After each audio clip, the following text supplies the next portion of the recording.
Assalamualaikum warahmatullahi wabarakatuh. Innal hamdalillah wassalatu wassalamu ala rasulillah wa ala alihi wa sahbihi wa man tabi'ahum bi ihsan ila yaumil qiyamah. Ibu dan bapak, ibu-ibu yang semoga Allah rahmati dan akhwat yang semoga Allah berkahi, alhamdulillah kita senantiasa bersyukur kepada Allah atas seluruh kenikmatan yang Allah telah bagikan dan Allah tetapkan kepada kita selaku hambanya, dan semoga kita senantiasa mampu bersyukur kepadanya, karena bersyukur itu mengikat kenikmatan supaya mampu mendapatkan kenikmatan berikutnya di akhirat. Jangan pernah membayangkan kita akan mendapatkan kenikmatan yang kedua di akhirat kalau kita tidak menjadi hamba yang pandai bersyukur dalam kehidupan di dunia.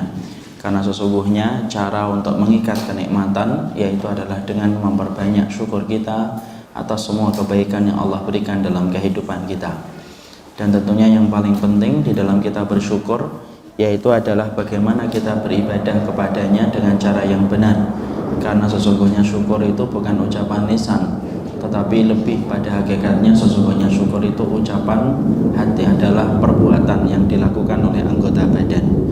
Semoga majelis ilmu yang kita selenggarakan menjadi wasilah bagi yang menyampaikan untuk bersyukur dan menjadi wasilah bagi yang mendengarkan untuk bersyukur atas semua kebaikan yang Allah berikan kepada hari-hari yang kita miliki dalam hidup.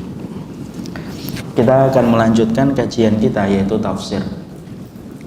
Kita telah membahas tafsir ini sampai pada pembahasan apa? Surat Al-Ikhlas. Mukadimahnya sudah atau belum? Baru masuk kali ini ya. Maka kita kemudian akan membuka surat yang penuh dengan keutamaan, yaitu adalah surat Al-Ikhlas. Surat yang memiliki 4 ayat, tetapi walaupun memiliki 4 ayat, tetapi keutamaan yang dimiliki oleh surat Al-Ikhlas begitu besar dalam kehidupan kita. Bahkan mampu mengalahkan keutamaan surat yang lebih banyak ayatnya. Misal surat Al-Hijr, surat Yusuf, dan surat yang lainnya. Karena surat Al-Ikhlas betul-betul dia memiliki keutamaan yang tidak mampu dibandingkan pada surat-surat yang lainnya. Maka sebelum kita mempelajari tentang surat Al-Ikhlas, kita harus paham kenapa kok dinamakan dengan surat Al-Ikhlas itu. Karena pada dasarnya surat ini menyampaikan kepada kita tentang tata cara beribadah kepada Allah dengan murni dan tidak menjadikan tandingan untuk Allah. Makanya ayat ini berisi tentang pokok akidah dan tidak berisi tentang fikih, tidak berisi tentang masalah hukum muamalah, tetapi berisi tentang tauhid, bagaimana kita memurnikan ibadah kita hanya kepada Allah ketika Allah itu tidak beranak dan tidak pula diperanakkan. Makanya kemudian dinamakan surat Al-Ikhlas, karena kita memurnikan ibadah hanya kepada Allah dan Allah itu tidak beranak dan tidak pula diperanakkan. Karena saya membaca ya beberapa tulisan bahwasanya ada tulisan kayak begini, ikhlas itu kayak surat Al-Ikhlas ya. Ikhlas itu kayak surat Al-Ikhlas. Jadi walaupun namanya surat Al-Ikhlas tapi tidak ada ayatnya yang menceritakan Al-Ikhlas. Salah, bukan itu ya. Jadi yang dinamakan surat Al-Ikhlas karena di dalamnya berisi tentang pokok akidah, tentang pokok tauhid, di mana di antara pokok tauhid itu memurnikan ibadah kita kepada Allah. Makanya disebut dengan Al-Ikhlas ketika Allah menjelaskan tentang zat-Nya, di mana Allah tidak beranak dan tidak diperanakkan oleh siapapun. Makanya kemudian disebut dengan surat Al-Ikhlas. Maka kemudian kita pelajari. Sebelum kita mempelajari tentang keutamaan yang dimiliki oleh surat Al-Ikhlas, maka kita harus paham bahwasanya surat Al-Ikhlas ini mempunyai sebab turunnya surat ini. Disebut dengan apa? Asbabun nuzul. Kalau sebab turunnya hadis disebut dengan asbabul wurud. Kalau kemudian hadis asbabul wurud. Kalau kemudian ayat disebut dengan asbabun nuzul. Maka sesungguhnya tidak semua ayat dan tidak semua surat di dalam Al-Quran memiliki asbabun nuzul. Hanya beberapa ayat-ayat saja dan beberapa surat-surat khusus yang memiliki asbabun nuzul. Salah satu surat yang memiliki asbabun nuzul yaitu adalah surat Al-Ikhlas. Apa itu asbabun nuzul yang terdapat pada surat ini? Disampaikan dalam satu riwayat Imam Ahmad dari Ubay bin Ka'ab, bahwasanya dalam riwayat Imam Ahmad dari satu riwayat Ubay bin Ka'ab, maka sesungguhnya orang-orang musyrik itu berkata kepada Nabi, ya Muhammad unsub lana rabbaka, yaitu adalah mereka mengatakan kepada Muhammad, ya Muhammad unsub lana rabbaka, berikan nasab kepada kami tentang Tuhan, tentang Rabb yang kamu sembah. Jadi mereka mencoba untuk meruntuhkan keyakinan, yaitu adalah orang-orang para sahabat, ketika mereka mendapati celah bahwasanya Rabb yang disembah oleh Muhammad dan disembah oleh para sahabat saat itu adalah Rabb yang tidak punya asal usul. Sebagaimana kita harus paham ya, kulturnya agama yang batil selalu mereka menganggap bahwasanya Allah itu memiliki keturunan dan diperanakan. Itu kulturnya agama batil. Makanya kita lihat bukan hanya Nasara yang meyakini bahwasanya Allah itu punya anak yang bernama Isa, tetapi Yahudi pun kemudian mereka meyakini bahwasanya Allah itu punya anak namanya siapa? Uzair.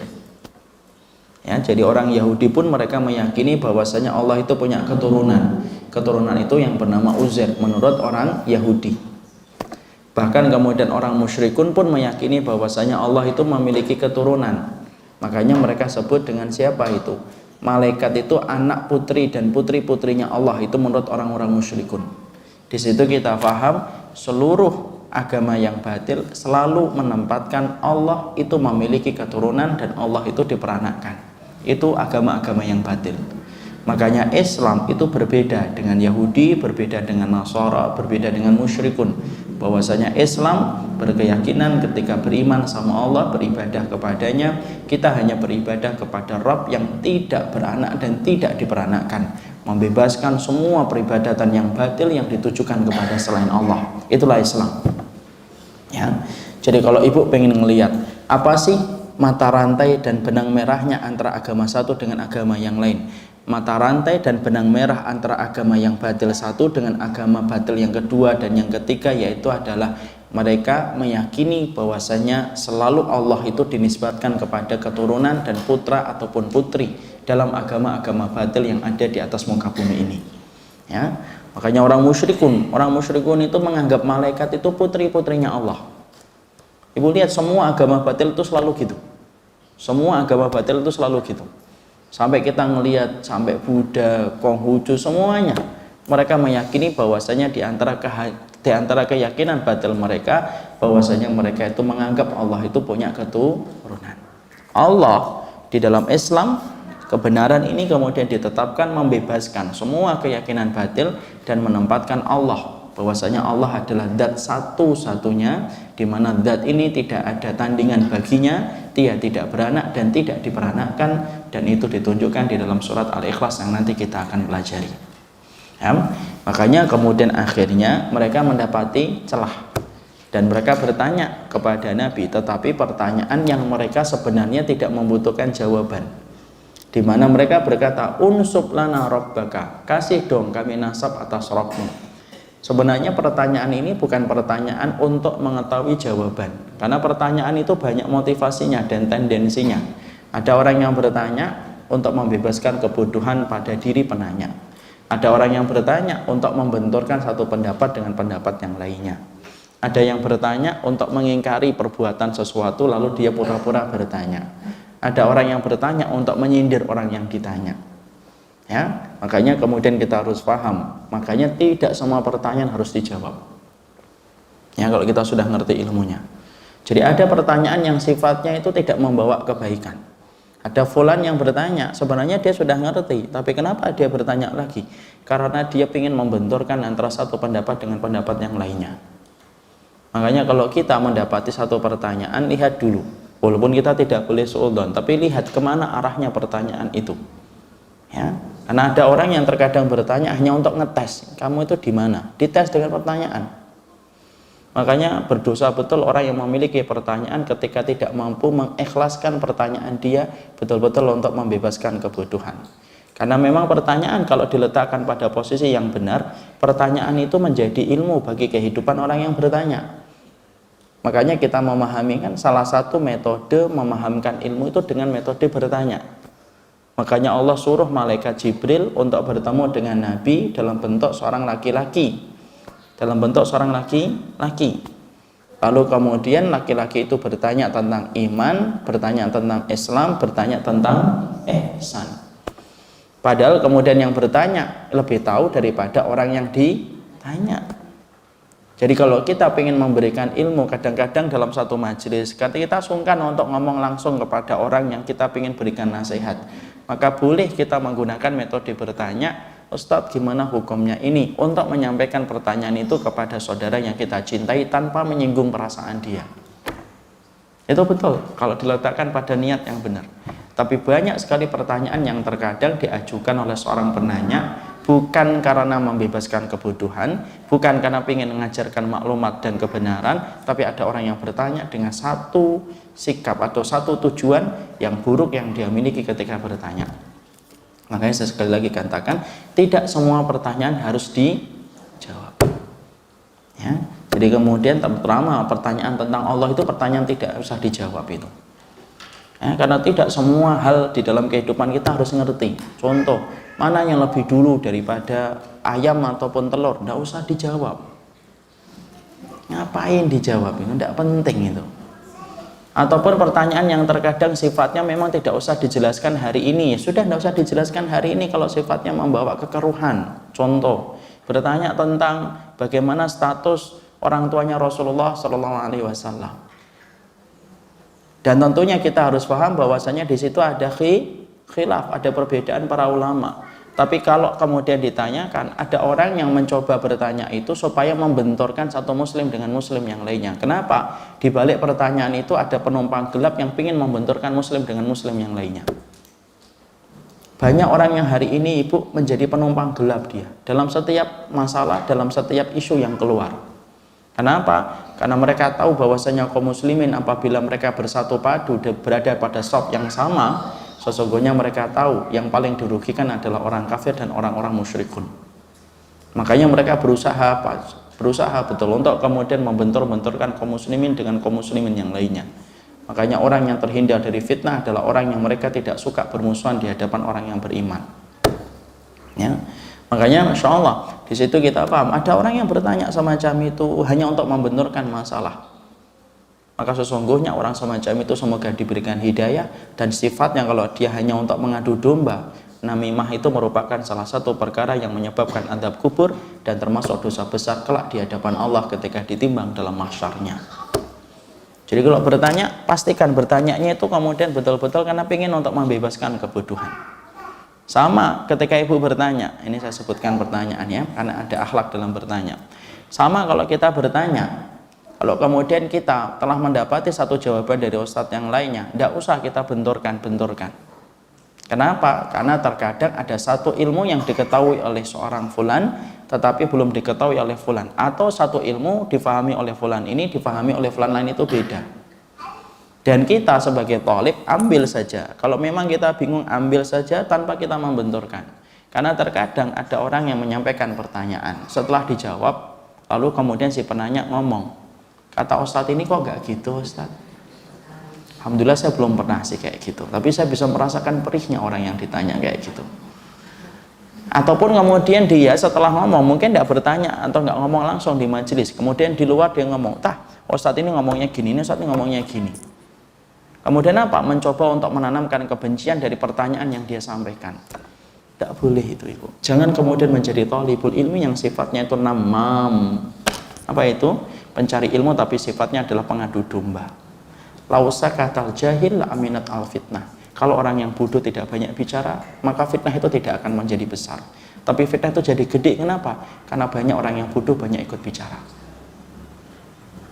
Ya, makanya lihat kan hari ini Masya Allah, kalau lihat di sosial media, ngaji setahun 2 tahun sudah banyak ngomong komentar kemana-mana. Bedain khilaf di antara para ulama, khilaf pendapat yang rojih marjuh aja belum paham, tapi ngomongnya sudah sebagaimana orang yang sekolah di fakultas syariah puluhan tahun. Kalau ditanya sudah berapa surat sih dihafalkan sampai sibuk dengan ngomongin orang, 3 surat yang terakhir. Tidak usah gitu. Lausa katal jahil. Kalau kemudian orang yang bodoh diem saja, maka kemudian fitnah tidak akan besar. Tapi fitnah itu jadi besar itu apa? Komentar terus. Dan kok sempat-sempatnya menikmati komentar itu ya buat apa?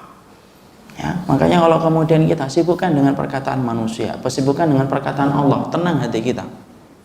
Ya, kalau ibu akan menyibukkan dengan perkataan Allah itu ibu akan bingung, bukan sedih. Kenapa? Kenapa dari dulu hafalan suratnya nggak nambah-nambah?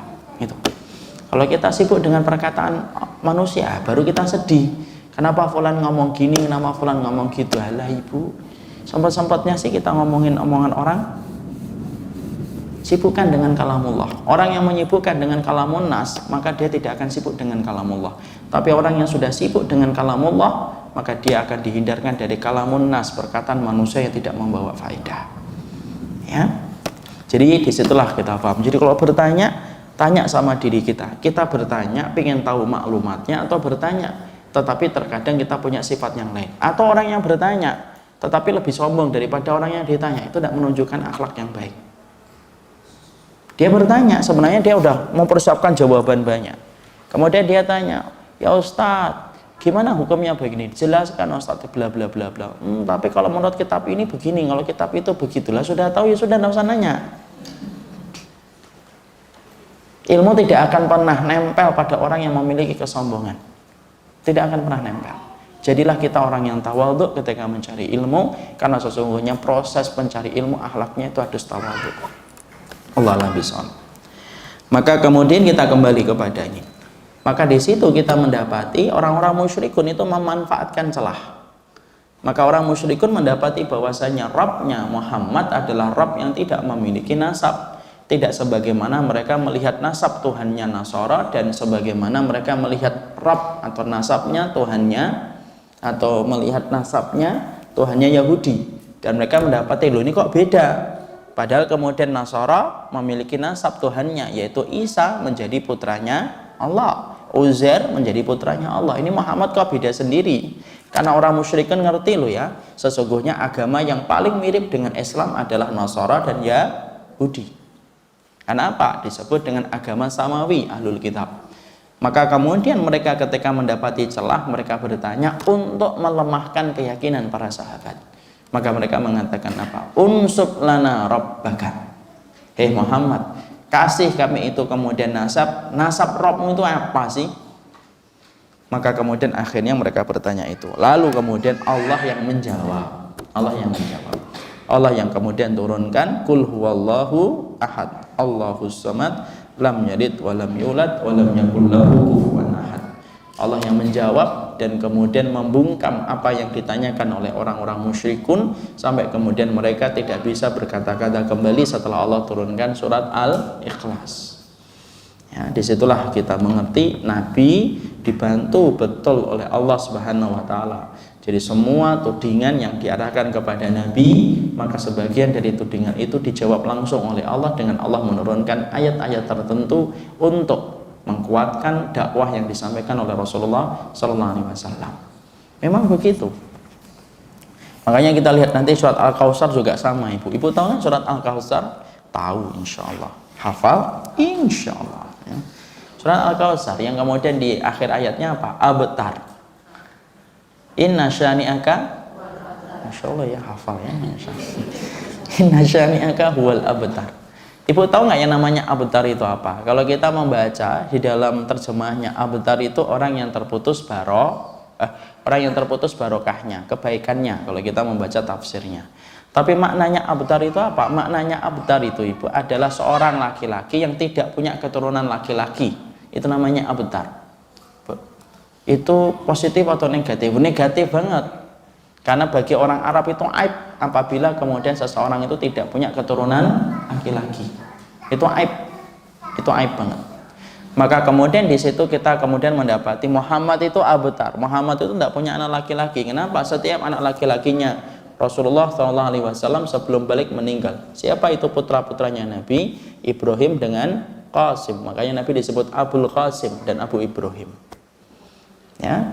Maka kemudian ketika mereka mengatakan, hei abtar, laki-laki Arab nah punya anak laki-laki, maka Allah yang turunkan itu kemudian surat Al-Kautsar untuk memberikan kekuatan kepada Nabi. Itulah Nabi. Jadi dakwah itu berat, Ustaz, berat. Makanya sampai Nabi pun diteguhkan omongannya dan diteguhkan sikapnya oleh Allah Subhanahu wa taala. Makanya kalau kita ngerti tentang beratnya dakwah, Allah sampai mengatakan inna sanulqi alaika qaulan sakinah dalam surat Al-Muzammil. Kami akan turunkan kepadamu perkataan yang berat Muhammad. Apa itu? Dakwah. Itu berat. Berat banget. Makanya sampai Allah saja meneguhkan berkali-kali tentang posisi dan sikapnya Muhammad Rasulullah. Kenapa? Karena beratnya tantangan yang dirasakan oleh Nabi, sampai Allah yang membantu untuk kemudian menjawab segala tuduhan yang diarahkan kepada Nabi. Itu dakwah. Makanya maklumi kalau kemudian orang-orang yang menyampaikan dakwah terkadang mereka terpleset karena beratnya beban yang mereka harus bawa ketika menyampaikan kalimat-kalimat kebenaran. Allah alam bishawab. Maka kemudian kita pelajari di sini. Ya. Jadi kita pelajari di sini. Ya. Maka kemudian di sini dikatakan surat Al-Ikhlas itu unsub lana rabbaka, yaitu adalah berikan nasab kepada Rabbmu. Maka kemudian Allah sampaikan dan Allah turunkan surat, yaitu adalah surat Al-Ikhlas untuk menjawab tuduhan yang disampaikan kepada Allah Subhanahu wa taala. Di sini kita mendapati bahwasanya mereka ingin menuduh Allah itu punya keturunan. Makanya kita harus pahami, Bu, termasuk di antara perkara yang paling menyakitkan yang ditujukan kepada Allah Subhanahu wa taala, yaitu adalah ketika menetapkan Allah itu punya keturunan. Sebelum kita bahas, di antara tuduhan yang menyakitkan kepada Allah itu, yaitu adalah ketika tuduhan makhluk mengatakan bahwasanya Allah itu memiliki keturunan. Itu termasuk tuduhan yang menyakitkan, betul. Makanya sampai kemudian kita mendapati sampai Allah menyampaikan di dalam salah satu ayatnya, dibuka surat Maryam.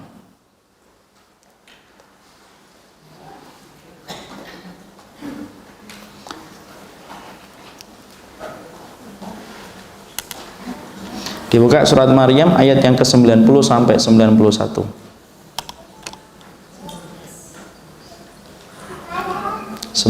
Sampai 91.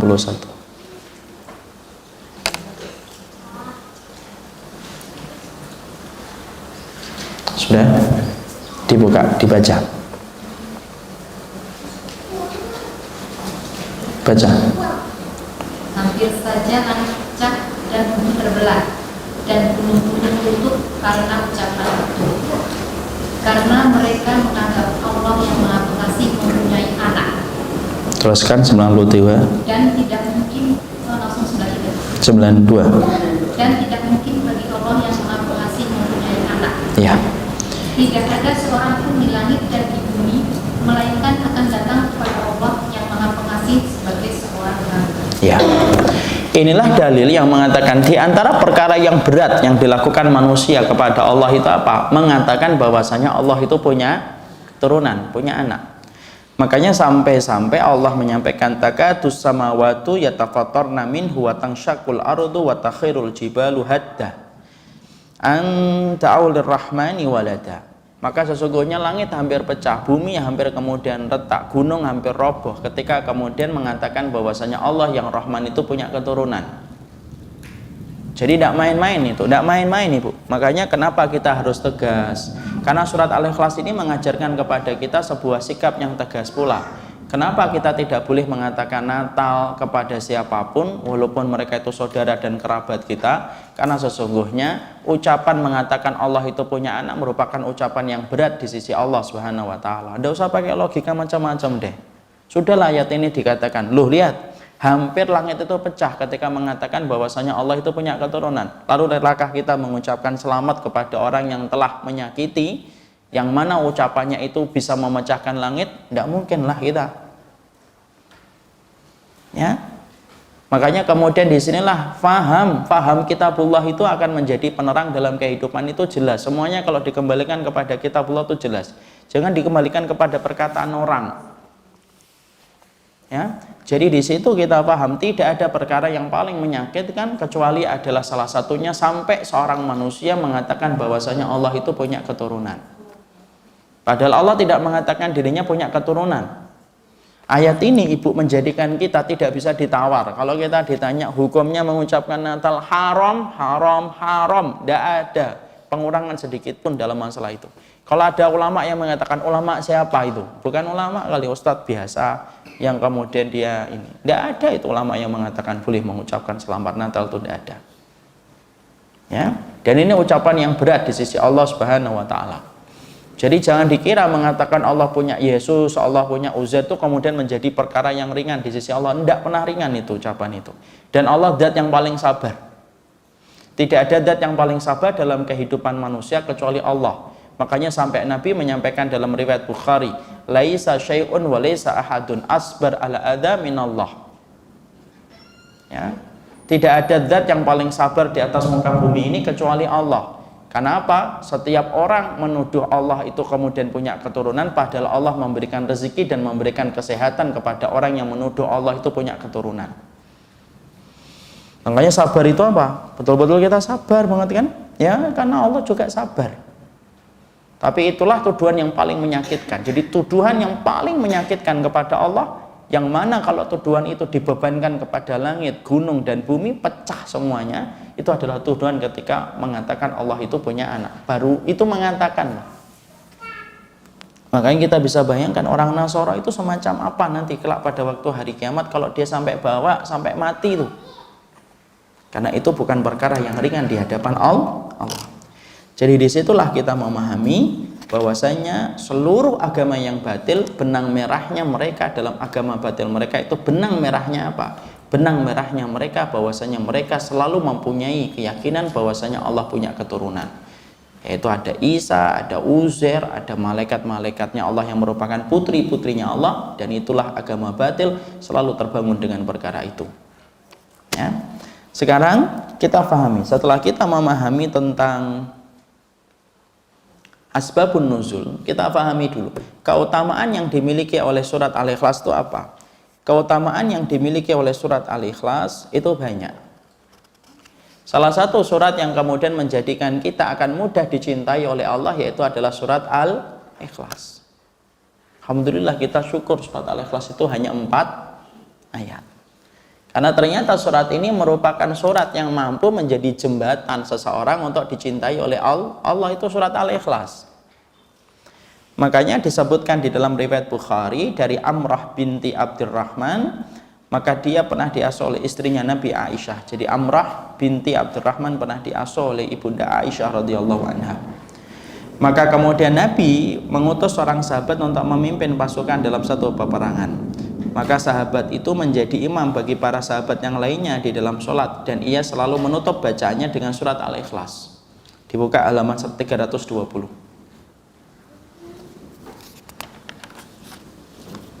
Sudah? Paragraf yang kedua sekarang. Ketika mereka kembali, maka mereka menceritakan itu kepada Nabi. Lalu Nabi bersabda, tanyakanlah kepadanya kenapa dia melakukan itu. Lalu orang bertanya kepadanya, maka kemudian orang itu tersebut mengatakan, sesungguhnya di dalamnya ada sifat Allah yang maha pengasih dan saya suka membacanya. Lalu kemudian Nabi bersabda, akhbiruhu bi annallaha yuhibbuhu. Jadi keutamaan surat Al-Ikhlas yang penting untuk kita pahami, di antara karakteristik mereka yang dicintai oleh Allah yaitu karakteristiknya mereka adalah mereka yang senantiasa bermulazamah, berinteraksi dengan surat Al-Ikhlas. Makanya kemudian dari Amrah binti Abdurrahman dalam riwayat Bukhari, Amrah binti Abdurrahman ini pernah diasuh oleh ibunda Aisyah. Maka Rasulullah itu kalau mengutus pasukan, maka Rasulullah tetapkan salah satu di antara sahabat itu menjadi imam sholat. Maka kemudian ketika salah satunya yang menjadi imam sholat itu selalu membaca 2 surat setelah Al-Fatihah. Ya, jadi dia itu kalau sholat membaca 2 surat setelah Al-Fatihah, dan selalu 2 surat itu yaitu yang kedua itu selalu membaca Al-Ikhlas. Jadi ditutup dengan Al-Ikhlas. Jadi misalkan membaca Al-Baqarah, kemudian ditutup dengan surat Al-Ikhlas. Qul huwallahu ahad, Allahus samad, lam yalid walam yulad walam yakul lahu kufuwan ahad. Nah, para sahabat itu tidak senang ketika mendapati yang semacam itu. Lalu kemudian mereka menyampaikan kepada Nabi, dan Nabi mengatakan, saluhu li ayyi syai'in yasna'u dzalika. Tuh. Tanya dia dulu kenapa dia melakukan itu. Lihat. Rasul itu ketika menghakimi, Rasul selalu nanya dulu, tidak langsung dihakimi. Ya, jadi Rasulullah mengatakan apa? Oh, kenapa dia melakukan itu? Harusnya begini dan begitu. Enggak, Rasulullah kemudian nanya, ya Rasulullah, ada imam yang engkau perintahkan kepada kami, ya Rasulullah selalu membaca Al-Ikhlas dulu. Nabi, Masya Allah ya, indahnya Nabi berkata apa? Saluhu, tanya dulu dia. Kenapa dia melakukan itu? Itu loh yang namanya perkara di dalam memvonis itu gitu. Harus tanya dulu. Ya, jangan kemudian akhirnya blang bleng ngomong panjang lebar tanpa pernah bertanya. Ini model apa sih agama kayak gini nih? Nggak mungkin kayak gitu. Pemilik sunnah itu Rasul saja mengatakan apa? Saluhu li ayyi'in yasna'u dzalika. Tanya dia dulu. Kenapa dia melakukan itu? Ketika ditanyakan kepada Nabi, baru ditanyakan kepada sahabat itu mengatakan apa? Li annaha sifatur rahman wa ana uhib an aqra'aha. Karena di dalamnya itu sifat Ar-Rahman dan saya senang sekali membaca surat Ar-Rahman. Saya senang sekali membaca surat Al-Ikhlas.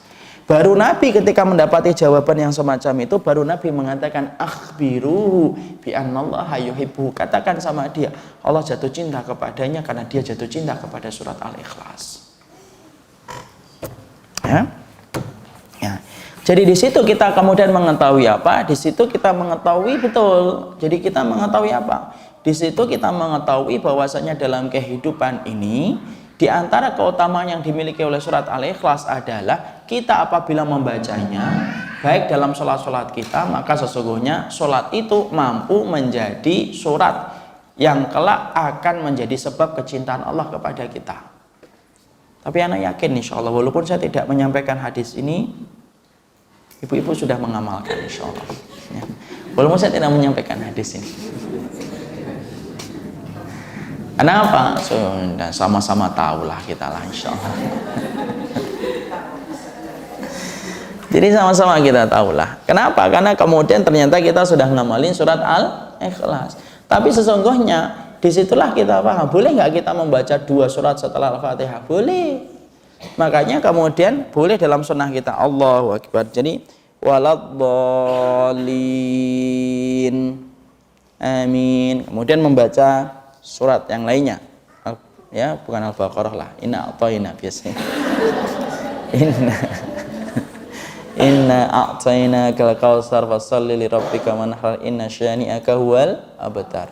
Bismillahirrahmanirrahim. Qul huwallahu ahad, Allahus samad, lam yalid wa lam yulad wa lam yakul lahu kufuwan ahad. Baru Allahu Akbar. Boleh nggak kita melakukan itu? Boleh. Dan ini termasuk salah satu sunnah yang kemudian jarang diamalkan. Bahkan saya melihat para imam-imam sholat pun juga masih jarang yang mengamalkan, termasuk di antara sunnah ini. Padahal ini termasuk di antara keutamaan yang menjadikan kita dicintai oleh Allah. Jadi ketika kita pada 2 rakaat yang pertama, boleh nggak saya menggabungkan 2 surat? Boleh, boleh banget. Dan kita menggabungkan dengan surat Al-Ikhlas. Kenapa? Karena kita tahu surat Al-Ikhlas berada di dalamnya sifat-sifat Allah yang sempurna. Dan kita senang membaca surat itu ketika kita kemudian membacanya di dalam sholat. Karena itulah yang menjadi sebab Allah akan mencintai kita. Insya Allah ibu. Syukur kita punya Rabb yang memudahkan kemudahan bagi kita kan. Yuridullahu bikumul yusra. Allah itu menginginkan yang mudah. Coba kalau surat Al-Ikhlas itu 200 ayat. Masya Allah. Tapi kemudian ternyata Allah jadikan hanya 4 ayat tok. Dan itu menjadi kemudahan Allah untuk kita supaya kita ngerti memaksimalkan jalan kita menuju kepada ridhonya Allah. Ya. Jadi disitulah kita kemudian boleh untuk melakukan itu. Maka kemudian dalam hadis yang lain dalam riwayat Bukhari kita baca bahwasanya dari riwayat Bukhari tadi kan dari Amrah binti Abdurrahman. Sudah selesai ya. Jadi Amrah binti Abdurrahman itu orang yang pernah menjadi orang yang pernah diasuh oleh Ibunda Aisyah radhiyallahu anha. Jadi kita harus pahami. Kapan-kapan kita bahas Ibunda Aisyah itu siapa yang pernah dididik Ibunda Aisyah. Kemudian apa itu kita harus paham pula siapa budaknya Aisyah radhiyallahu anha dan yang lainnya. Kapan-kapan kita pelajari tentang ibunda kita, Ibunda Aisyah radhiyallahu anha. Hadis yang kedua, hadis riwayat Bukhari dari kitabnya As-Shalah dari Anas. Seorang laki-laki dari kaum Ansor menjadi imam dalam sholat di masjid mereka yaitu Masjid Quba. Ya. maka setiap kali dia membuka bacaan surat yang dibaca untuk mereka dalam sholat, dia mengawalinya dengan surat Al-Ikhlas hingga selesai membacanya. Kemudian dia membaca surat yang lainnya, dan ia melakukan itu pada setiap rakaat sholat. Jadi seorang laki-laki Ansar kemudian membaca surat, yaitu setelah Al-Fatihah membaca Al-Ikhlas. Setelah selesai dengan membaca Al-Ikhlas, kemudian dia lanjutkan membaca surat yang lainnya. Dan dia melakukan setiap rakaat. Kemudian para sahabat berkata kepadanya, engkau selalu membaca surat tersebut. Kemudian seakan-akan kamu merasa cukup, sehingga kamu membaca surat yang lainnya. Maka kalau kamu mau, maka bacalah surat itu, tidak usah membaca surat yang lainnya. Ataupun baca surat yang lainnya, tidak usah membaca Al-Ikhlas. Pilih salah satu gitu loh, jangan dua-duanya. Lalu kemudian dia berkata, aku tidak bisa meninggalkan surat itu. Kalau kalian mau aku menjadi imam, maka begitulah aku melakukannya. Kalau kalian tidak mau, ya sudah, pilih imam yang lainnya. Ya. Dan kemudian mereka melihat, tidak ada orang yang lebih baik dari kami untuk menjadi imam sholat. Dan mereka tidak suka orang lain itu menggantikan posisinya dia. Ya sudah, mereka kemudian akhirnya menceritakan kepada beliau. Ya, maka kemudian menceritakan kepada beliau Rasulullah. Maka kemudian Rasulullah sesungguhnya ditanyakan kepada Nabi, dan Nabi berkata, tanyakan kepada dia kenapa dia selalu membaca surat Al-Ikhlas. Maka dia mengatakan, karena saya mencintai surat Al-Ikhlas, makanya saya tidak bisa meninggalkan dalam setiap rakaat-rakaat yang saya selenggarakan. Maka kemudian Nabi mengatakan, hubbuka iyyaha adkhalakal jannah. Lihat perkataan, hubbuka iyyaha adkhalakal jannah. Cintamu kepada surat Al-Ikhlas menjadikan dirimu, kecintaanmu kepada surat Al-Ikhlas menjadikan dirimu itu dicintai oleh Allah Subhanahu wa taala. Jadi ini kalau kita boleh sebut dengan bahasa puitis, surat cintanya Allah itu surat Al-Ikhlas. Ya. Makanya kemudian kita harus pahami, artinya juga harus paham, qul huwallahu ahad, Allahus samad, lam yalid wa lam yulad wa lam yakul lahu kufuwan ahad. Harus ngerti betul. Kenapa? Karena sesungguhnya surat itu adalah surat cinta, yang mana kecintaan kita kepada surat Al-Ikhlas menjadikan kita akan mudah dicintai oleh Allah ketika kita mencintai surat Al-Ikhlas. Boleh nggak Ustaz saya nanti ngamalin kayak gitu? Boleh. Mau rutin kan? Boleh. Karena itulah yang tadi kita dapatkan dari sahabat dari Bukhari, dan kemudian kita juga mendapati dari Amrah binti Abdurrahman. Dan kemudian inilah yang menjadikan akhirnya termasuk sunnah yang hari ini tidak banyak dilakukan orang, membaca surat Al-Ikhlas dalam rakaat-rakaat yang kita selenggarakan di dalam sholat. Ya. Maka kemudian kita juga harus paham, di antara keutamaan yang dimiliki oleh surat Al-Ikhlas, maka sesungguhnya surat Al-Ikhlas, kemudian kita temukan, surat Al-Ikhlas ini menetapkan bahwasanya dia sebanding dengan sepertiga Al-Quran. Sebagaimana dalam Imam Bukhari halaman 321, Imam Bukhari meriwayatkan dari Abu Sa'id bahwasanya seseorang itu mendengar seorang laki-laki membaca surat Al-Ikhlas berulang-ulang. Ketika tiba di waktu pagi, ia mendatangi Nabi dan menceritakan hal tersebut kepada beliau, seolah-olah dia itu menganggapnya sepele. Maka kemudian Nabi mengatakan, walladzi nafsi biyadihi indaha la ta'dilu sulusal Qur'an. Maka kemudian Rasulullah SAW mengatakan, demi Rabb yang jiwaku berada pada tangannya, sesungguhnya surat itu sebanding dengan sepertiga Al-Quran. Hadis diriwayatkan dari Abu Dawud dan Imam Nasai. Jadi di situ kita memahami, setelah kita memahami bahwasanya surat Al-Ikhlas menjadi surat yang bisa menjadikan kita dicintai oleh Allah, kita memahami sesungguhnya surat Al-Ikhlas itu sebanding dengan sepertiga Al-Quran. Makanya ada seorang sahabat mengulang-ulang, yataqawwalaha, dia ngulang-ulang terus surat Al-Ikhlas itu. Dan ada sahabat yang menganggapnya, kok ngapain sih kayak gitu? Dan Nabi justru kemudian menegaskan, sesungguhnya surat itu sepertiga dari Al-Quran. Nah sekarang harus paham, sepertiga dari Al-Quran itu dalam apanya Ibu? Dalam pahala atau di dalam keutamaan? Dalam pahala atau dalam keutamaan? Dalam sepertiga, sesungguhnya surat Al-Ikhlas itu kan dikatakan sepertiga dari Al-Quran. Sepertiga dalam apanya? Apa? Dalam pahala. Kenapa Ibu bisa mengatakan dalam pahala? Jadi kalau ada orang kemudian membaca Al-Ikhlas 3 kali, kemudian dengan orang yang membaca Al-Baqarah dari Alif Lam Mim sampai Minal Jinnati wan Nas, secara pahalanya sama atau tidak sama?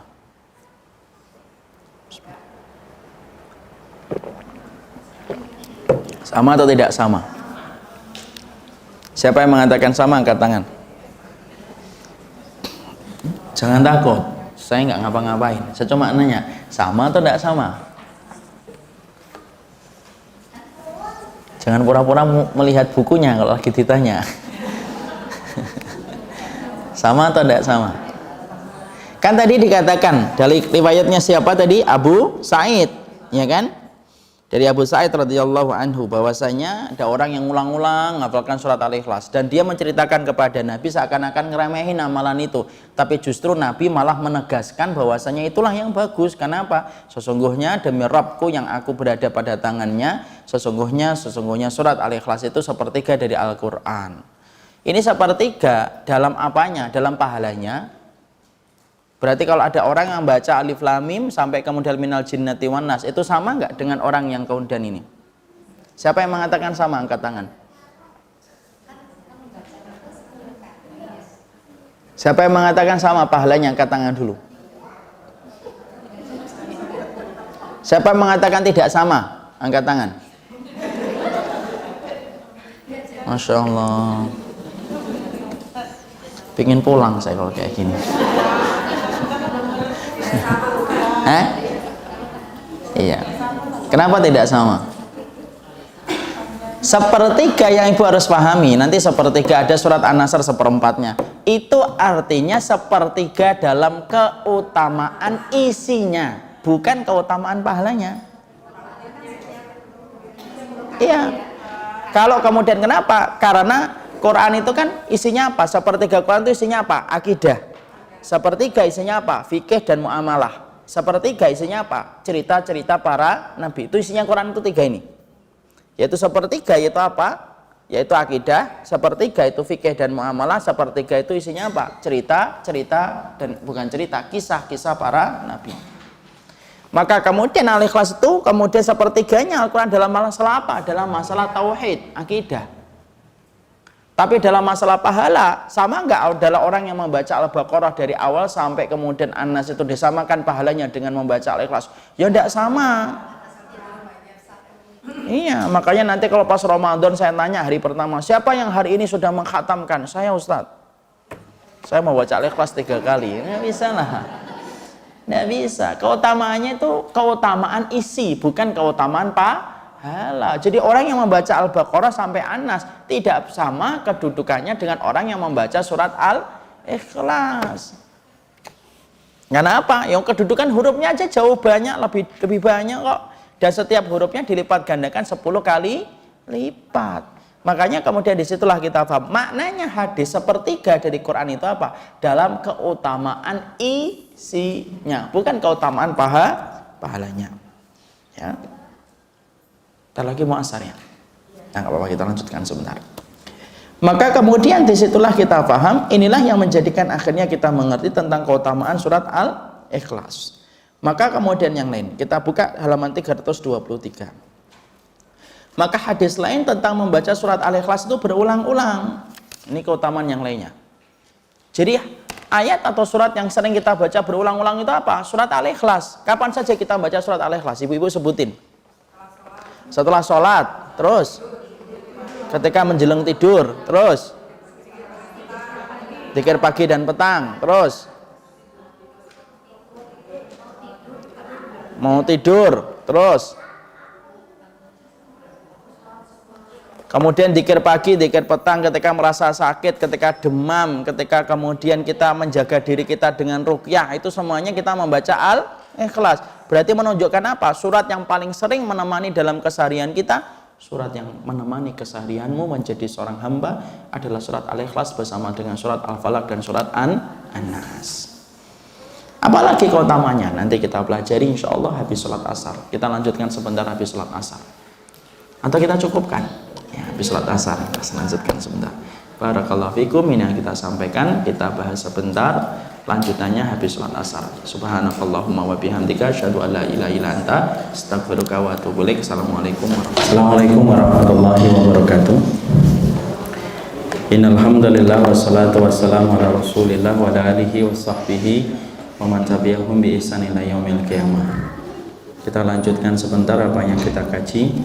Jadi setelah kita mengetahui panjang lebar bagaimana Allah meletakkan surat Al-Ikhlas yang di dalamnya hanya 4 ayat tetapi terdapat banyak sekali keutamaan, maka disinilah kita memahami keutamaan satu surat tidak tergantung kepada banyak dan sedikitnya ayat, tetapi keutamaan surat itu tergantung kepada ketetapan dan keutamaan yang Allah letakkan pada surat-surat tersebut.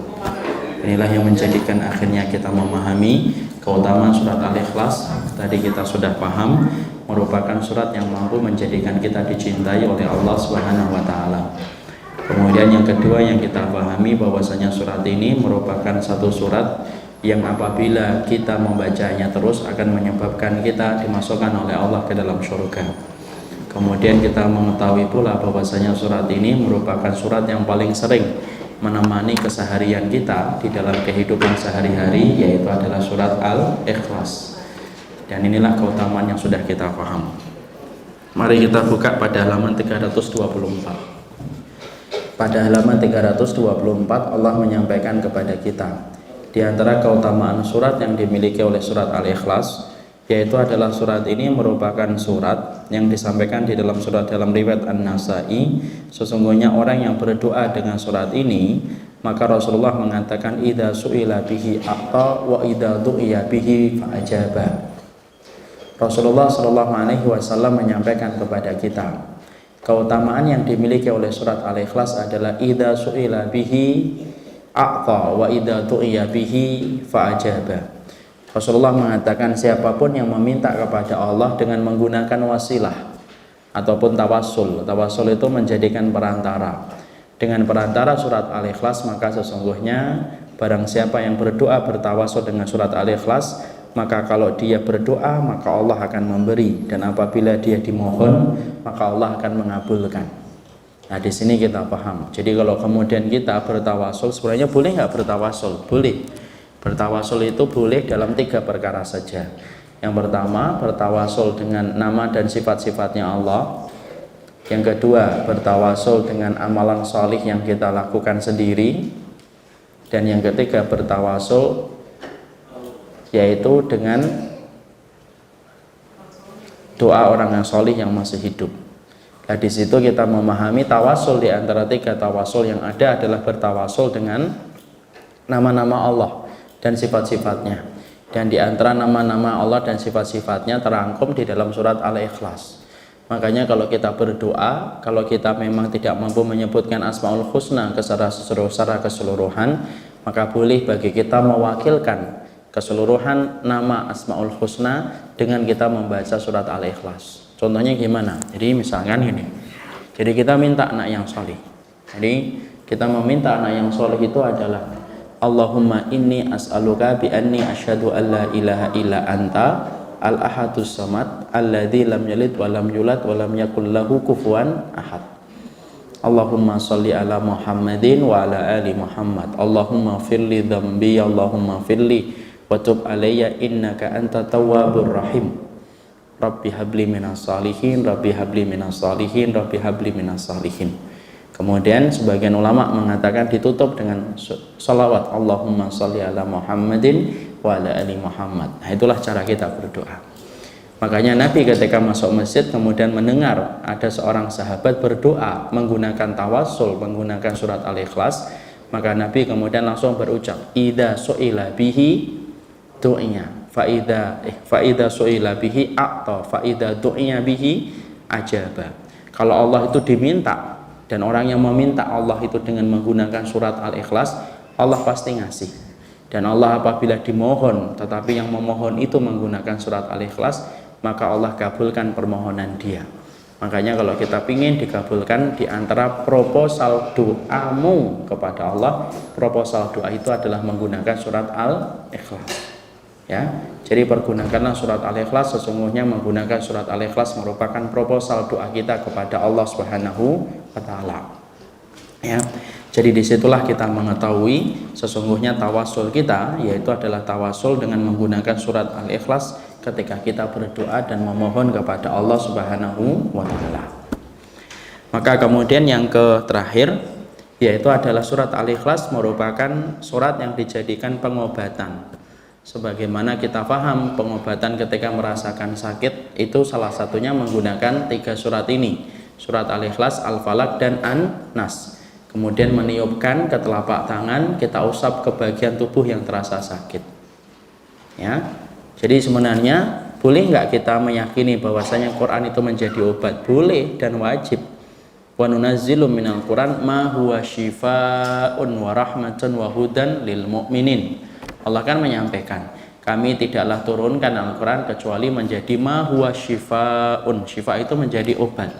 Wa rahmah, dan menjadi rahmat, wa hudan, dan menjadi petunjuk bagi orang yang bertakwa. Di situ Allah menyampaikan apa? Syifaa'un. Selama kita teknisnya itu benar, teknisnya itu sunnah, maka itu adalah diperbolehkan dan itu sesuai dengan sunnah. Tapi kalau tata caranya salah, itu baru salah. Contoh tata cara yang salah itu apa? Menjadikan surat Al-Ikhlas dijadikan kalung, ditempel di pintu rumah, kemudian dibakar, kemudian ditaruh di dalam minuman, diudek, diminum. Nah, itu cara-cara yang tidak benar, cara-cara yang salah. Dan itu bisa berakibat kepada terjatuh kepada kesyirikan. Tapi kalau kita bertawasul dengan surat Al-Ikhlas dengan teknis yang benar, teknis yang ditetapkan di dalam sunnah, boleh. Contoh, ibu tahu nih, ibu berdagang, dan ibu tahu tetangga-tetangga pedagang-pedagang ibu itu tidak semuanya paham tentang akidah, dan ibu ngerti kelihatannya gelagatnya ini mereka datang ke dukun, ya. Maka ibu ingin untuk menjaga, kemudian ibu baca Al-Ikhlas, Al-Falaq, An-Nas, kemudian kita mengharapkan surat itu menjaga rumah kita, menjaga tempat dagang kita, dan tempat kita mencari ma'isyah, boleh, itu hukumnya. Ya, selama dilakukan dengan ruqyah yang benar, teknisnya. Tapi kalau teknisnya sampai ditempel di mobil, tempel di mana itu, di pintu, tempel, kemudian ditaruh di dalam laci, dijadikan kemudian ikatan tertentu, dijadikan kalung, pastikan itu salah dan itu tidak boleh. Ya, jadi boleh kita bertawasul dengan surat Al-Ikhlas ketika kita sakit, boleh. Jadi akhirnya kita bertawasul dengan surat Al-Ikhlas dengan berdoa, dan bertawasul pula dengan surat Al-Ikhlas ketika kita merasakan sakit dalam tubuh kita. Sebenarnya kalau kita sakit, ibu, ada dua. Ada bacaan Quran, ada bacaan zikir. Kalau bacaan zikirnya apa? Bacaan zikirnya ibu beludah, kemudian keluar, tempel itu ke tanah, tempel ke tanah. Kemudian usapkan ke bagian tubuh yang sakit. Ya, sini. Misalkan kelihatan banget ini umurnya kalau di sini, ya. Kemudian di sini sembari kemudian kita mengatakan apa? Bismillahi turbatu ardina biriqati ba'dina yushfa saqimuna biidni rabbina. Bismillah, dengan nama Allah. Turbatu ardina, tanah bumi kami. Biriqati ba'dina, dengan penyembuhan sebagian dari kami. Yushfa, ya saqimuna, menyembuhkan penyakit sebagian dari kami. Biidni rabbina, dengan izin Allah. Dan itu boleh. Kalau kemudian lukanya basah, Ustaz, di sekitarnya, jangan di lukanya. Di sekitarnya, misalkan di sini borok, misalkan di sekitarnya. Kecuali kalau sakit hati, ya susah. Soalnya hati itu nggak bisa. Kemudian kalau itu sakitnya fisik semacam itu, dan itu termasuk sunnah yang jarang dilakukan oleh kita. Saya tanya sama ibu, pernah nggak melakukan itu? Nggak pernah. Walaupun belum dijawab, saya sudah bisa menduga. Jadi ternyata itu termasuk, betul kata para ulama, sunnah al-mahjurah. Tahu sunnah al-mahjurah? Sunnah yang tertinggalkan, sunnah yang tidak banyak orang melakukannya. Jadi kalau kita pusing, ya, pertama kalau pusing ya kurangi santannya. Yang kedua, kemudian keluar, kemudian Bismillahi turbatu ardina biriqati ba'dina yushfa sakimuna biidni rabbina. Yakin, mantap. Kemudian usapkan nanti kemudian ke leher. Yakin, harus mantap. Dan di antara kemantapan dan keyakinan itu apa? Yang mantap dan yakinnya itu ya salah satunya hafal. Jangan sampai Bismillah. Apa ya? Ya tidak jadi nyembuhin. Mungkin lehernya sembuh, kepalanya pusing memikirkan hafalan. Harus betul-betul hafal, betul. Dan itu betul-betul kita hafalkan. Kenapa? Karena sesungguhnya itu menjadi obat ketika kita sakit. Kalau itu sudah dilakukan, baca Al-Ikhlas, Al-Falaq, An-Nas, tiup, usapkan ke bagian tubuh yang sakit. Usapkan ke bagian tubuh yang sakit. dan harus punya keyakinan, dan kita sudah nerangkan itu. Jadi disitulah kita paham, itulah keutamaan yang dimiliki oleh surat Al-Ikhlas. Mari kita membaca tafsirnya. Qul huwallahu ahad. Apa itu qul huwallahu ahad? Apa itu Allahus somad? Dan saksikan jawabannya pada pertemuan kita berikutnya insyaallah. Barakallahu fikum. Ini yang kita sampaikan, kita perluas dengan tanya jawab. Karena ayat yang pertama agak panjang Ibu. Ya, kenapa ahad? Boleh nggak kita menyebut ahad? Kenapa kemudian Bilal menyebut ahad, ahad, ahad? Dan kenapa Allah menyebut qul huwallahu ahad? Itu apa? Nanti insyaallah pembahasan tafsirnya kita akan sampaikan dalam pertemuan kita berikutnya. Kita buka dengan tanya jawab. Ada yang pengen bertanya? Ya.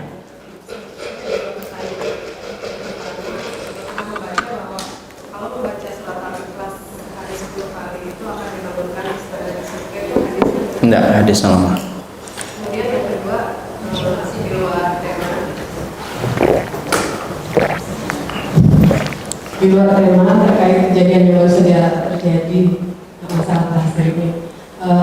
Masalah apa? Tahzir Ustaz ini. Oh, tahzir. Ya, tahzir.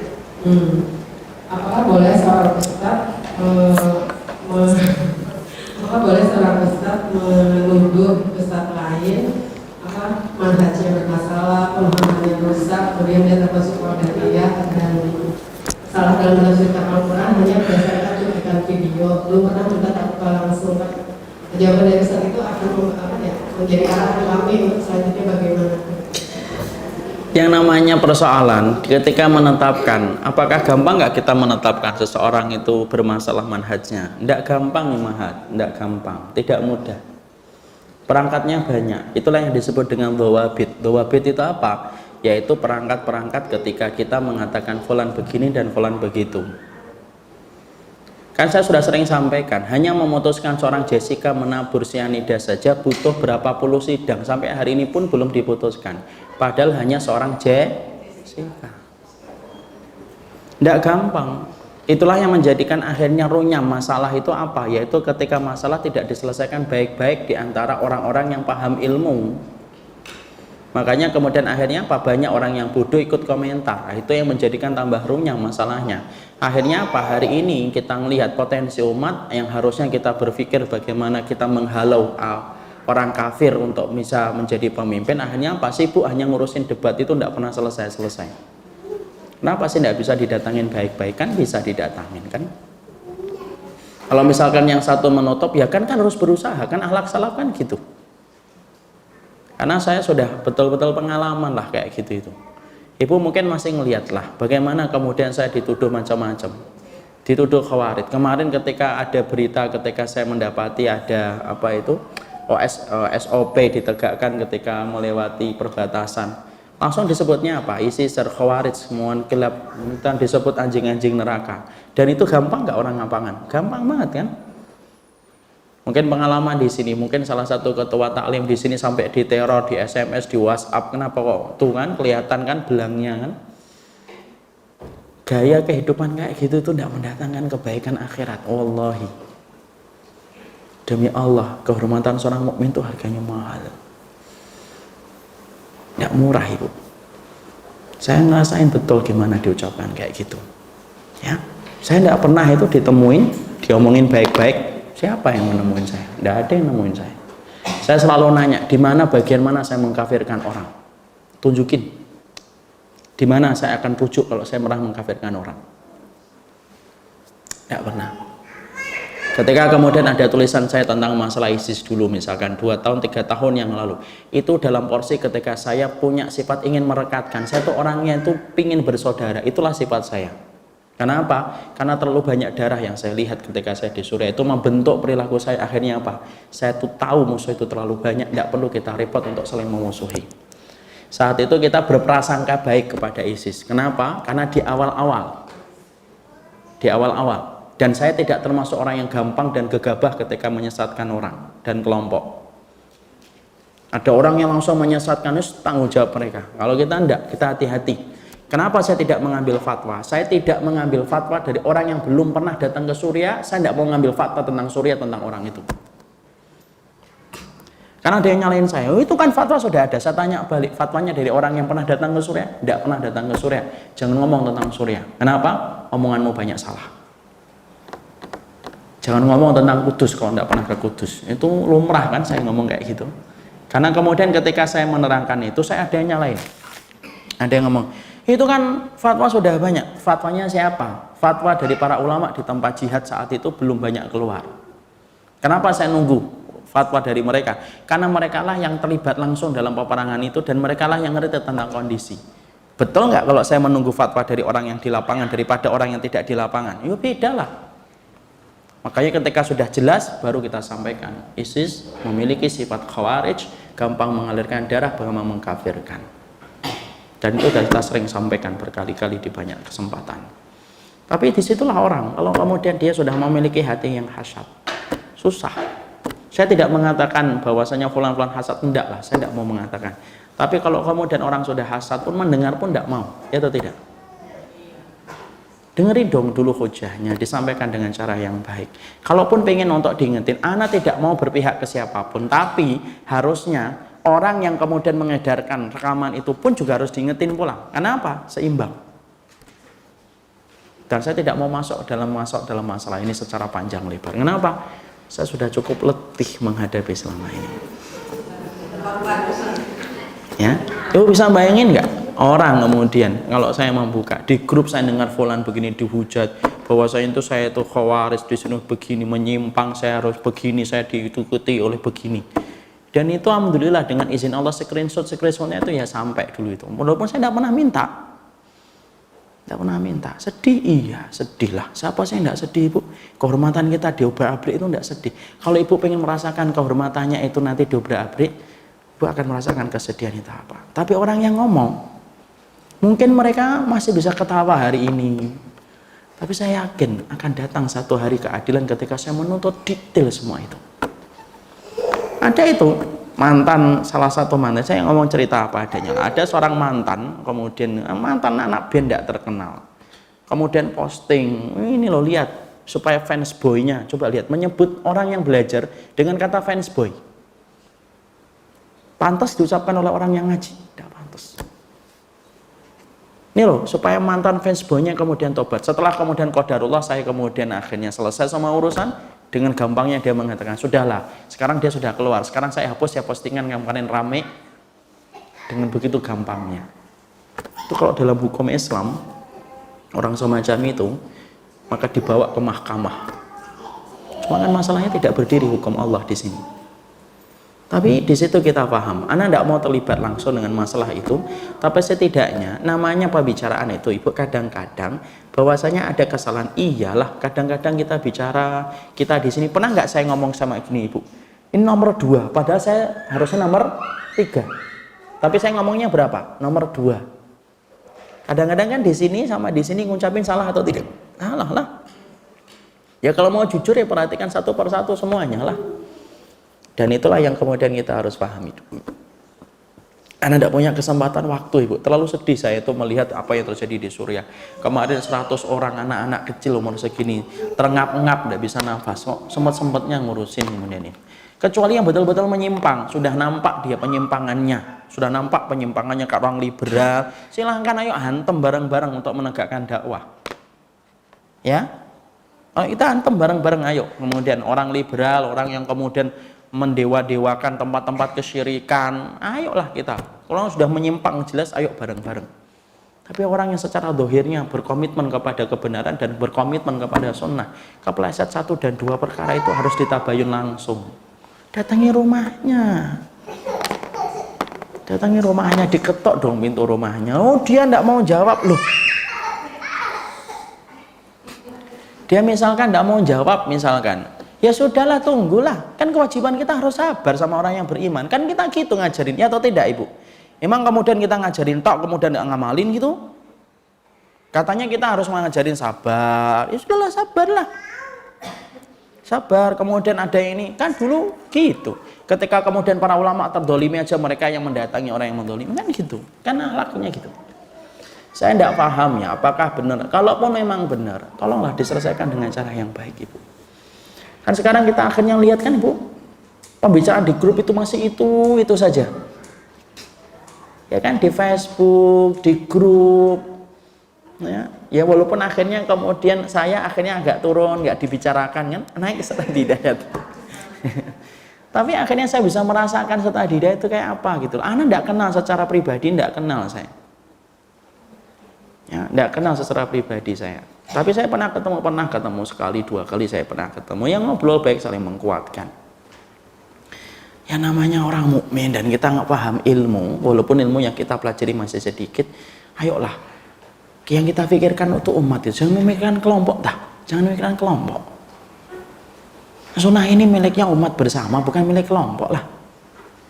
Jangan pernah menjadikan sunnah ini menjadi milik kelompok gitu loh. Kalau mau mengkritik ya kritik semuanya lah secara adil gitu loh. Yang kemarin yang ngomong bahwasanya kemudian bunuh itu orang yang kemudian demo halal darahnya, menemuni Jakarta itu, ya harus dikritik juga dong yang baik. Itu jelas terang-terangan atau tidak ibu? Yang ngomong bahwasanya itu apa kemudian kaum muslimin yang terbunuh sama ini, oh enggak apa-apa itu istihad itu. Ya ingetinlah cara yang baik juga. Kenapa harus kemudian beliau yang lain nggak disampaikan? Padahal jelas terang-terangan salah. Kan harus adil. Kan bukan hanya membela kolega kan, bukan membela kelompok kan? Ya atau tidak ibu? Harusnya seimbang. Kalau memang kemudian bukan karena kelompok, saya nanya apakah karena kelompok membela atau enggak? Dan kita enggak bisa. Ana mencintai setiap orang, Ya. Makanya kemarin saya sampai mengatakan, ayolah kita ini, mari kita bersama-sama. Islam itu tidak bisa tegak dengan 1 orang dan 2 orang. Islam itu tegak bersama-sama. Kalau kalaupun ada yang masih kepleset 1 dan 2, ya kita lihat penyimpangannya itu menyimpang betul atau enggak. Dan apakah dia memiliki pemahaman kayak gitu disengaja atau tidak. Berakibat apa dalam rukun iman kita kepada Allah, itu akibatnya apa. Itu harus kita bicarakan dulu. Dan harusnya yang bisa menentukan status itu siapa sih? Kalau bagi kita yang mengatakan ini sudah negara Islam, ya biarkan MUI. Jangan ngambil tugasnya MUI dong. Kalau memang mengatakan ini negara Islam. Itu tugasnya siapa? Tugasnya setiap orang atau tugas MUI, Bu? Yang resmi itu depak sama M? Ya sudahlah. Jangan ngambillah tugasnya itu. Nanti malah kemudian jadi runyam kan? Ya itu seharusnya gitu. Bukan berarti kemudian Ustadz Adida ada salah. Ya mesti ada salah sebagaimana saya punya salah. Ustadz Firanda juga pasti punya salah. Saya juga pasti punya salah. Yang lain juga pasti punya salah. Ya wajar, itu wajar banget. Ingetin dengan cara yang baik, nggak usah dipublikasi kemana-mana. Kenapa sih kebiasaan suka banget untuk mempublikasikan? Kemudian diposting di mana? Setiap orang bisa jawab ibu, tapi apakah kita mau jawab atau enggak? Ana kalau mau jawab setiap tulisan mampu saya jawab. Tapi orang-orang yang baik di samping kanan kiri saya ngomong nggak usah Ustaz, kasihan umat, nanti mereka akan terus karet dengan isu tidak pernah berhenti. Makanya saya pilih untuk diem. Anda coba menyampaikan sekali 2 kali. Kalau saya pernah mengkafirkan, tolong tunjukin mana saya pernah mengkafirkan. Tunjukin videonya di mana.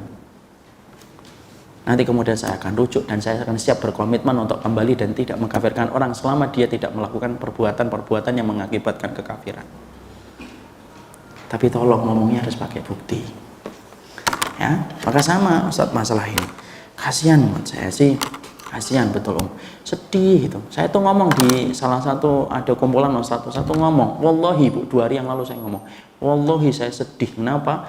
Orang Suriah, orang Myanmar itu kalau melihat kita, mereka akan ngomong apa? Yuk sempet-sempetnya kalian bertengkar.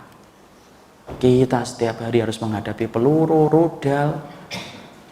Kemudian tiap hari kalian bertengkar saja. Dan itu diperparah apa? Diperparah orang-orang yang tidak paham ikut komentar terus. Ya kan? Banyak kalau akhwat saya tidak tahu lah, tapi saya ngeliat banyak ikhwan tuh ya Allah sedih sih.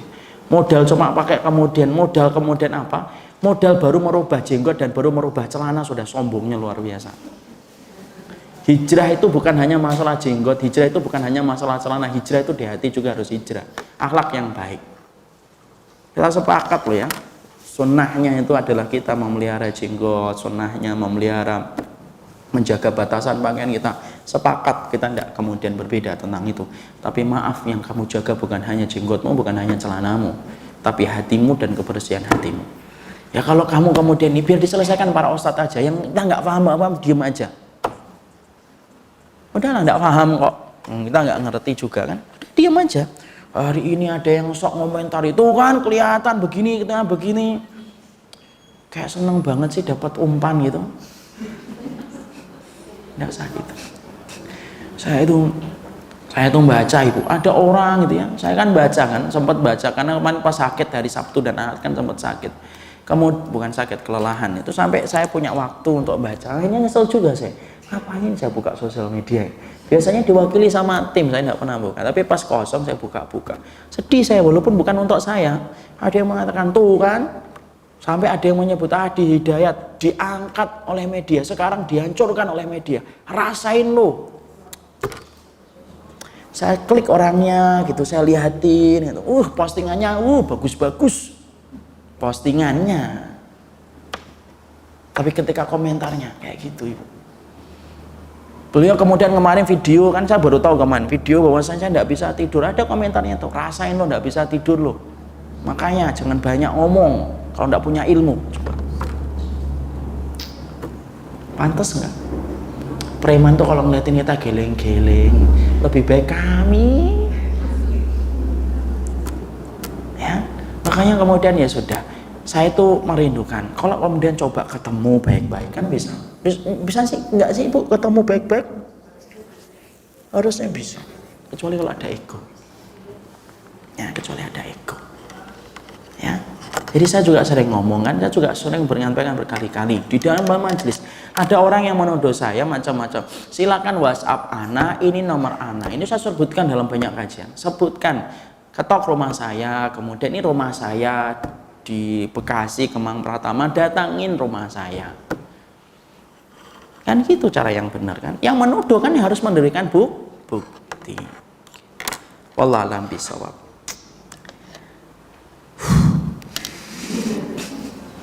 Terakhir.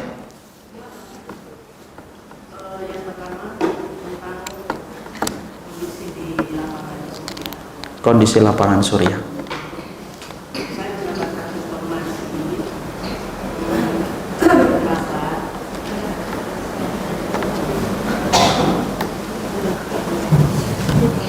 ya, mendapatkan informasi Iya.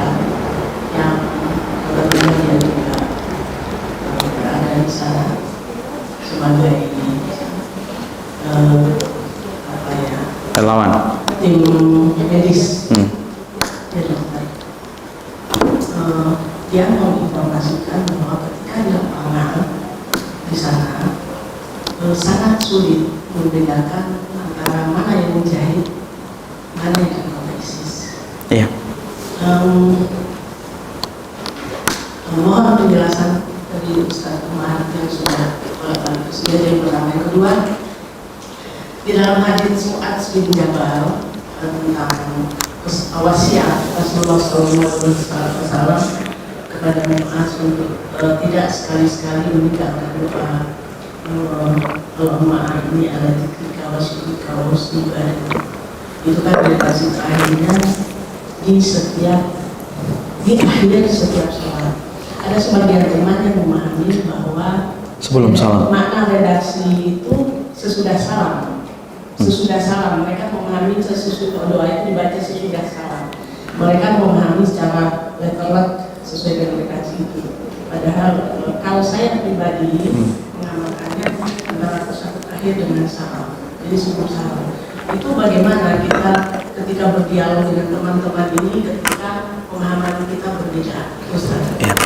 Yang kedua dulu saya jawab, bahwasanya dalam satu wasiat yang disampaikan Nabi kepada Mu'adz, ya Mu'adz, wa inni la'u'limaka kalimatin la tada'anhunna an duburi kulli salatin. Kamu aku ajarin satu kalimat yang jangan pernah kamu tinggalkan setiap habis salat. Maka para ulama mengatakan duburu kulli salatin, kalau Ishaq Utsaimin mengatakan sebelum salam. Tapi termasuk duburu kulli salatin yaitu adalah setelah salam, termasuk dubur kulli salatin. Dubur itu artinya bagian belakang. Ya, itu hadisnya gitu. Maka kemudian kita boleh membacanya sebelum salam dan boleh membacanya habis salam. Tidak ada masalah. Kalau kita ingin menggenggam semuanya, maka bacalah sebelum salam, baca kembali dalam bentuk dzikir setelah kita salam. Khair itu insya Allah. Yang kedua, bagaimana membedakan mujahid dengan kemudian anggota ISIS? Susah, tampilannya sama kok. Makanya kita malah khawatir kalau ke sana itu yang kita khawatirkan bukan ketemu pasukannya Bashar Assad, ketemu ISIS. Karena mereka langsung bunuh mainnya. Makanya salah satu relawan kan ada yang sampai mau dibunuh kan, temannya sudah dibunuh padahal relawan itu. Ya, dan membedakannya susah. Ya, makanya itulah Masya Allah keimanan orang-orang Suriah itu luar biasa. Kenapa? Menghadapi ujiannya itu berlapis-lapis. Fitnahnya ISIS, fitnahnya PKK, yaitu kode komunis, belum Bashar Assad, belum Amerika, belum Rusia, campur aduk jadi satu di sana. Makanya Masya Allah susah kalau kita tidak memperhatikan mereka. Jadi kalau kemudian membedakan tidak bisa, karena anggota ISIS tidak menerapkan cap di keningnya. Kalau ada cap di keningnya enak ISIS nih gitu. Kalau kita nggak ketahuan. Tapi yang jelas kalau anggota ISIS di sini ya gampang mengkafirkan, dikit-dikit kafir, dikit-dikit kafir. Jadi orang-orang Khawarij itu ya dikit-dikit kafir, dikit-dikit kafir, dikit-dikit sesat, dikit-dikit sesat. Itulah ciri khasnya. Paham, Bu? Iya, bagaimana kalau seandainya mujahid dari Indonesia itu kan memang sampai kemarin kayak Ustaz itu kan sampai dibilang bukan anggota ISIS.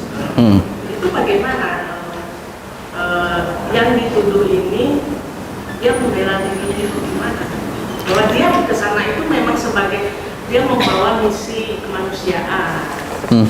Dia sebenarnya bukan anggota ISIS, tapi bagaimana dalam melihat Tuhan? Ya dijawab aja kalau masalah bahwasanya yang dituduh ISIS itu yang mengatakan bahwasanya dia bukan ISIS.